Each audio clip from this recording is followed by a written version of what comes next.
Hi guys, I'm Kev from sensei.com and we're going to look at some stability training today. With me as usual is Chris. Hi guys.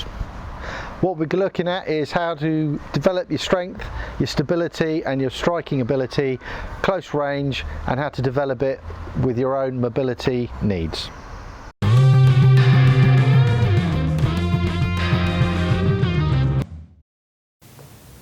Don't forget to subscribe for videos each week and push the notification bell, which will give you an email when we post new content. New content is posted on a Wednesday and a Saturday.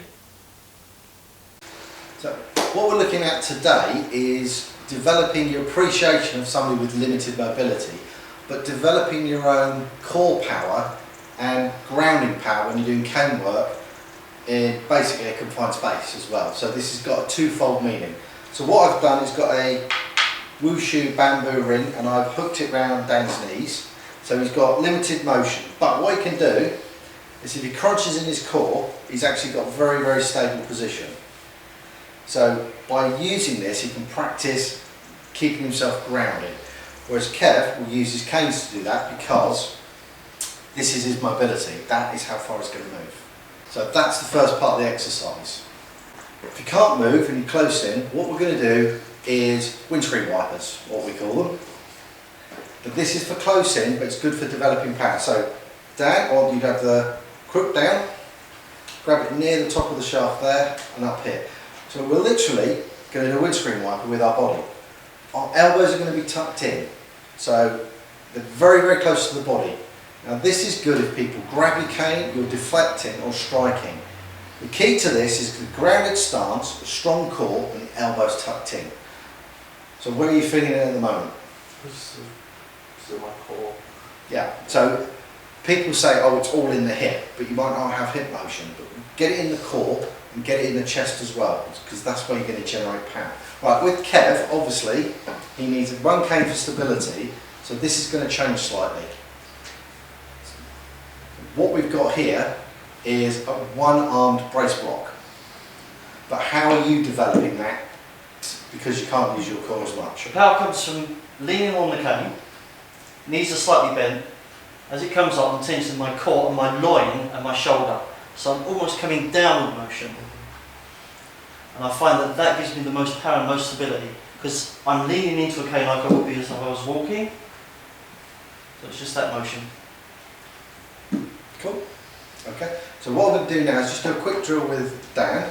First thing I'm going to do, we're in this position, I'm going to try and wrestle the cane with him. So he's going to ground himself, keep his elbows in. Now if I try and pull the cane, if he keeps his elbow in, he's actually very, very strong. If he extends his arms out, just like he would, like in a keep away guard, if I grab that, I've got leverage and he hasn't. Pulls it in, he's got the advantage. The closer he keeps this hand to his chest and this one to his hip, the stronger he's going to be. So you've got your power zone and you've got your core zone here. And that's actually very difficult for me to actually wrestle, even though he's not moving his feet. If I come up with a strike, and he's just literally, it's just going to be, you might have seen this in the Filipino martial arts. So this would be representing my arm. So if I'm going to strike him from this side, then go to the other side, there's not a lot of physical movement there. But it's a powerful movement, so I'm going to do a really big strike here, okay? So you know what's coming, just lean into it. I actually felt that come through the cane up into my wrist, so not a lot of movement, but a lot of power. On Thursday last week, we tried this in the wheelchair. Again, I put the tip of the cane between my legs, pushed it into the seat. Arms extended, Chris had his way. He could do anything he wanted with the cane. As soon as I put my elbows in, he was moving me and my chair to try and get away with this.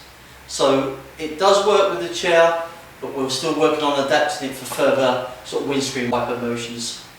To develop this further, what you can do is actually put it around by your elbows. Now I've tried training with this, with the cane extended, it is very difficult. But if I'm here and I'm in this windscreen wiper position, I've got a way to train the motion without overextending my arms and elbows, so I'm keeping it close. And I can develop the power from here and getting the strikes in. So what we'll do, we'll bring Dan in, I wasn't going to, but just to prove. So all he's going to do is do a strike to one side of the head, strike to the other side of the head. Other side. So what I'm doing is making sure I'm in nice and tight. So if he does a fairly big strike, okay, and I'm going to say just wind it up, wind it up. Okay? Now he's putting some effort into that now. I'm not having to move a lot. If I put this down, I'm just going to hold the cane out like I would, and if he takes a good swing at it, you can see what happened at it through the cane. But if I'm in nice and tight, the power is transferred through the cane, but it's strong, it's powerful. So these are useful things to train with if you can use one.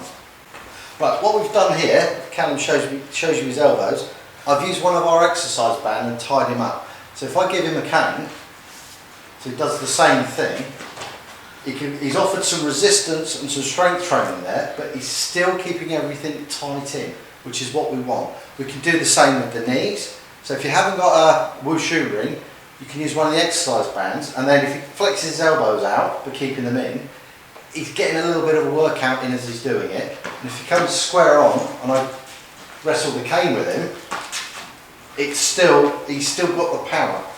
So you might even be able to do it with a belt. So just think about what you've got and what you can use to develop the same idea. We will be doing some scenario training with this. So this is an ongoing thing that we're developing. It will be in the chair. It will be in seated positions, like might be a restaurant, you might be watching a film in a cinema or something like that. We will be doing confined spaces, and our knife guy should be coming down soon. So those who've requested it, we will be doing some close-in knife work with the cane and developing power.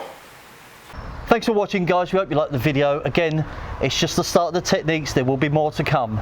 Don't forget to drop us a line down below, give us a thumbs up. If you haven't done so already, please subscribe, and as always, ring the bell for notifications. Free the fear.